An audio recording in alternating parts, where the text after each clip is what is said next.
Hey everyone, तो कैसे हैं आप सब। हो सकता है आज की वीडियो में आपको मेरी वॉइस थोड़ी चेंज्ड लगे because I am recovering from high fever and cough, लेकिन कोई नहीं, आपकी पढ़ाई मेरी हेल्थ से कई ज़्यादा ज़रूरी है। सो डिस्कस करेंगे 2022 का एक ऐसा केस जो कि बात करता है चेक बाउंस के बारे में। देखिए, आज का ये केस रिसेंट होने के साथ साथ काफ़ी इंपॉर्टेंट भी है क्योंकि ये केस नेगोशिएबल इंस्ट्रूमेंट एक्ट 1881 के कुछ इंपॉर्टेंट प्रोविजंस और ऑनरेबल सुप्रीम कोर्ट के द्वारा दी गई कई इंपॉर्टेंट गाइडलाइंस को हमारे सामने रखता है। सो वीडियो पूरा देखिएगा। सबसे पहले इस केस का नाम देख लेते हैं, TRL Krosaki refractories limited versus SMS Asia private limited. 2022 का काफ़ी रिसेंट केस है ये। चलिए अब इस केस में कौन कौन सी पार्टीज इन्वॉल्व हैं ये भी जान लेते हैं। जैसा कि आप सब देख ही सकते हैं कि TRL क्रॉसकी रिफ्रैक्टरीज लिमिटेड इस केस में है एपिलेंट, वहीं on the other hand SMS Asia private limited है इस केस में रिस्पोंडेंट। एक इंपॉर्टेंट चीज यहाँ ये भी है कि एपिलेंट एंड रिस्पोंडेंट दोनों ही कंपनीज हैं। चलिए आगे बढ़ने से पहले चेक बाउंस, जिसे हम चेक डिसऑनर भी कहते हैं, इस कंसेप्ट को एक एग्जांपल से समझते हैं। मान लीजिए दो पर्सन्स हैं X एंड Y। X ने कुछ टाइम पहले Y से 1000 रुपीज लिए थे। अब पैसे लेते टाइम X ये कहते हैं कि मैं ये 1000 रुपीज आपको 1 महीने बाद वापस कर दूंगा। अब 1 महीने बाद जब X को यहाँ Y को पैसे लौटाने होते हैं तब X वो 1000 रुपीज की पेमेंट Y को बाय अ चेक करते हैं, जिसके चलते जब Y X के दिए गए चेक को बैंक में डिपॉजिट करने के लिए जाते हैं तब बैंक अथॉरिटीज चेक को क्लियर करने से मना कर देती हैं। बैंक यहाँ ये कहता है कि आप जिस चेक से पेमेंट रिसीव करना चाहते हो उस चेक को बनाने वाले पर्सन के अकाउंट में सिर्फ 300 रुपीज ही हैं और यहाँ चेक बनाया गया है 1000 रुपीज का, तो ये चेक ड्रॉअर के अकाउंट में इनसफिशिएंट फंड्स को दर्शाता है। सो X के अकाउंट में सफिशिएंट बैलेंस ना होने की वजह से Y को अपना पेमेंट नहीं मिल पाता और यहाँ चेक हो जाता है बाउंस यानी डिसऑनर। अब अगर Y चाहे तो X के against dishonour of a cheque का केस भी फाइल कर सकते हैं section 138 of negotiable instrument act का यूज करके। So section 138 of negotiable instrument act इस केस में काफी इंपॉर्टेंट रोल प्ले करता है, तो इस सेक्शन को भी डिस्कस कर लेते हैं। चलिए आपके साथ एक चीज शेयर करता हूँ। लॉ समझना इतना भी मुश्किल नहीं है अगर साथ मिलकर समझेंगे तो, और ये चीज तभी पॉसिबल हो पाएगी जब आप इस नोटिफिकेशन बेल को दबाएंगे और मेरी वीडियोस सबसे पहले पाएंगे। तो कर दीजिए क्लिक।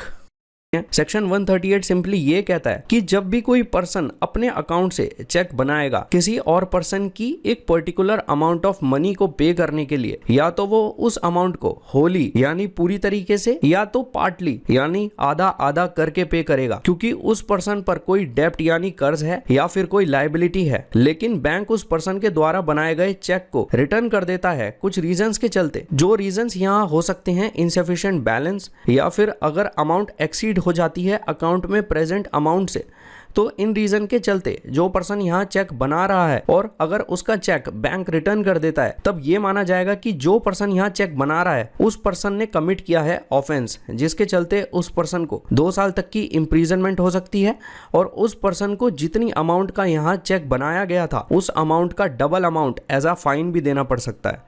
ये काफी इंपॉर्टेंट चीज है इस कंटेक्स्ट में। अब इस केस में एक बहुत इंपॉर्टेंट क्वेश्चन भी अराइज हुआ था, जिसके रिलेशन में ही यहाँ ऑनरेबल सुप्रीम कोर्ट ने अपनी इंपॉर्टेंट ऑब्जर्वेशंस लेट डाउन की हैं। क्वेश्चन ये था कि चेक बाउंस के केस में कंपनी को कौन रिप्रेजेंट करेगा। चलिए वीडियो में आगे बढ़ते हुए इस क्वेश्चन का आंसर और इसी क्वेश्चन से रिलेटेड ऑब्जर्वेशंस के बारे में भी जान लेते हैं और इस केस से रिलेटेड कुछ फैक्ट्स भी देख लेते हैं। जैसा कि आप सब देख सकते हैं, SMS एशिया प्राइवेट लिमिटेड जो कि इस केस में रिस्पोंडेंट है, उन्होंने एपिलेंट को पेमेंट करने के लिए एपिलेंट के फेवर में कई सारे चेक्स इशू किए, लेकिन रिस्पोंडेंट के अकाउंट में सफिशिएंट बैलेंस ना होने की वजह से जब एपिलेंट रिस्पोंडेंट के द्वारा दिए गए चेक्स को बैंक में डिपॉजिट कराने गए तब वो सभी चेक्स बाउंस हो गए, जिसके चलते एपिलेंट को जो अपनी पेमेंट चाहिए थी जो कि दी जाने वाली थी चेक के थ्रू, वो पेमेंट उन्हें नहीं मिल पाई। पेमेंट ना मिलने और चेक बाउंस होने की वजह से TRL क्रॉसकी रिफ्रैक्टरीज लिमिटेड जो कि इस केस में एपिलेंट है, इन्हीं के जनरल मैनेजर अपनी कंपनी के बिहाफ पर रिस्पोंडेंट के against dishonour of a cheque का केस फाइल कर देते हैं। सो जब एपिलेंट के द्वारा रिस्पोंडेंट के अगेंस्ट केस फाइल किया जाता है तब रिस्पोंडेंट ये कहते हैं कि जो जनरल मैनेजर हैं जिन्होंने कंपनी के बिहाफ पर केस फाइल किया है वो एक इनकम्पिटेंट पर्सन है ये केस फाइल करने के लिए, मतलब उनके पास कंपनी के बिहाफ पर केस फाइल करने की कोई अथॉरिटी नहीं है। और उन्होंने जो कंप्लेंट फाइल की है for dishonour of a cheque, उस कंप्लेंट में कहीं भी ये चीज स्पेसिफाई नहीं है कि जो भी ट्रांजैक्शन यहाँ हुए हैं उन ट्रांजैक्शन की नॉलेज जनरल मैनेजर को थी या नहीं। देखिए, जब एक पर्सन कंपनी के बिहाफ पर कोई कंप्लेंट फाइल करता है तो ये जरूरी होता है कि जो भी ट्रांजैक्शन एग्जिस्ट करते थे उनकी नॉलेज उस पर्सन को होनी चाहिए। ये काफी इंपॉर्टेंट चीज है। सो फाइनली इस केस को आगे जाकर एपिलेंट के द्वारा अपील किया जाता है in the honourable supreme court. So honourable supreme court कुछ इंपॉर्टेंट ऑब्जर्वेशंस यहाँ स्पेसिफाई करते हैं। ऑनरेबल एपेक्स कोर्ट यहाँ ये कहते हैं कि जब एक कंप्लेंट ड्राफ्ट की जा रही हो तब उस कंप्लेंट में कुछ सर्टेन चीज़ों की मेंशनिंग होना यहाँ ज़रूरी होता है। जैसे कि जो पर्सन यहाँ कंप्लेंट फाइल कर रहा है वो एक ऑथराइज्ड पर्सन होना चाहिए और उस पर्सन को यहाँ ट्रांजैक्शन की नॉलेज होनी चाहिए, जो नॉलेज इंडिकेट की जा सकती है कंप्लेंट में मेंशन करके, या वो नॉलेज इंडिकेट हो सकती है किसी भी स्टेटमेंट के थ्रू, जो स्टेटमेंट या तो ओरली या फिर एफिडेविट के थ्रू भी दी जा सकती है। जब ये सभी चीज़ें कंप्लेंट में मेंशन होंगी तभी वो पर्सन एक पर्टिकुलर कंपनी को रिप्रेजेंट कर सकता है। अब यहाँ इस चीज़ का भी क्लियर होना ज़रूरी था कि जो जनरल मैनेजर हैं वो कंपनी को रिप्रेजेंट करने के लिए एलिजिबल थे या नहीं।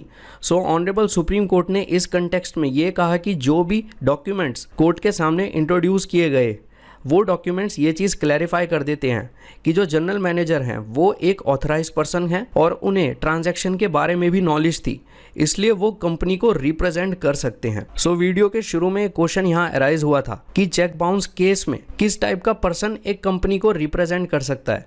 सो इस क्वेश्चन का आंसर है एक ऐसा पर्सन जो कि कॉम्पिटेंट हो। अब कॉम्पिटेंसी कई चीज़ों से डिटरमाइन की जा सकती है, मतलब अगर कोई पर्सन ऑथराइज पर्सन है या अगर कोई एक ऐसा पर्सन है जिसे नॉलेज है ट्रांजैक्शन के बारे में, वो पर्सन कंपनी को चेक बाउंस केस में रिप्रेजेंट कर सकता है। सो आज का ये केस हमारे लिए डिस्कस करना इसलिए भी इम्पॉर्टेंट हो जाता है क्योंकि ये केस हमें बताता है कि किस टाइप के पर्सन एक कंपनी को चेक बाउंस के केस में रिप्रेजेंट कर सकते हैं। सो मुझे उम्मीद है आज की वीडियो आपको अच्छी लगी होगी। जिस इन्फॉर्मेशन को आप यहाँ गैदर करने आए होंगे वो आपको मिली होगी। Have a great day.